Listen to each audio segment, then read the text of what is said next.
Јас ќе се борам против криминалот во Битола, ќе се борам против политичките мотивирани вработување, ќе се намали јавната администрација во општината и ќе се потрудам ние како Битола да инвестираме во капитални проекти.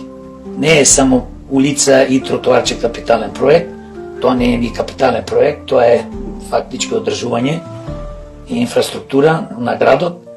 Јас ќе се борам ние да почнеме како општина да градиме одредени фабрики. Пример, може да се изгради фабрика на заточаци, може да се изгради фабрика за течка храна, пример, и сите село доколу што одгледуваат зеленчук, овоше, да соработуваме и да се троши во оваа фабрика за течка храна. Тоа можеме да го направиме со јавно-приватно партнерство.